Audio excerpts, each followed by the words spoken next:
Santapan Harian Selasa 22 September 2020. Hari ini kita akan membaca Mazmur pasalnya yang ke-107, ayat yang ke-33 hingga ayat yang ke-43. Namun kita akan membacanya pada ayat yang ke-33 hingga ayat ke-38. Sebelumnya, mari kita berdoa.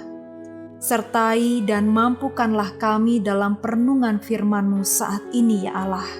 Di dalam terang-Mu Kristus, kami memohon.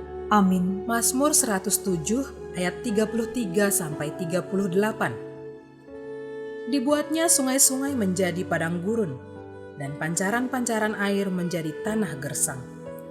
Tanah yang subur menjadi padang asin, oleh sebab kejahatan orang-orang yang diam di dalamnya. Dibuatnya padang gurun menjadi kolam air, dan tanah kering menjadi pancaran-pancaran air. Ditempatkannya di sana orang-orang lapar, dan mereka mendirikan kota tempat kediaman. Mereka menabur di ladang-ladang dan membuat kebun-kebun anggur yang mengeluarkan buah-buahan sebagai hasil. Diberkatinya mereka sehingga mereka bertambah banyak dengan sangat. Dan hewan-hewan mereka tidak dibuatnya berkurang. Sahabat Santapan Harian, apakah bencana alam terjadi karena Tuhan ingin menghukum manusia? Ayat-ayat yang kita baca hari ini menunjukkan bahwa Allah yang menjadi penyebab bencana alam tersebut.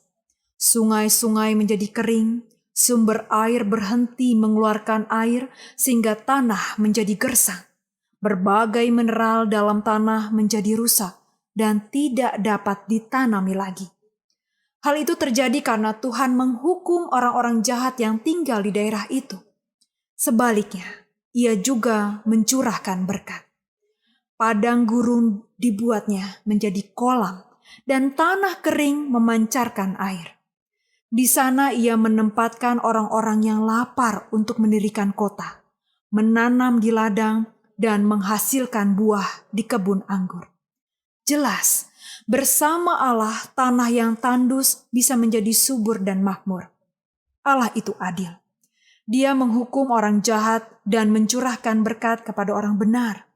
Orang yang diberkati bertambah jumlahnya dan hewannya tidak berkurang. Kembali kepada pertanyaan awal. Benarkah bencana alam merupakan hukuman Tuhan atas kejahatan manusia? Ada 3 jawaban yang bisa kita lihat.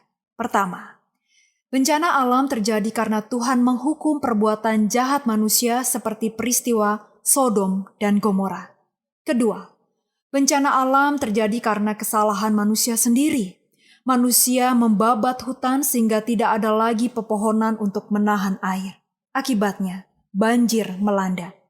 Ketiga, bencana alam terjadi secara natural, misalnya karena letusan gunung berapi, dan hal ini dapat dibuktikan dengan ilmu pengetahuan. Salah satu hal yang bisa dilakukan adalah kita perlu mengevaluasi pikiran dan tindakan kita. Apakah perbuatan kita lebih mementingkan keserakahan atau melihat diri sendiri sebagai utusan Allah yang bertanggung jawab atas kelestarian alam? Karena itu, bertobatlah. Kita harus bertobat, sebab bisa jadi bencana itu merupakan peringatan Tuhan. Dan apabila kita bukan orang yang terdampak langsung, kita wajib menolong korban bencana tersebut. Mari kita berdoa. Ajarilah kami ya Allah untuk semakin mencintai dan menjaga alam ini. Di dalam Kristus Yesus kami berdoa. Amin.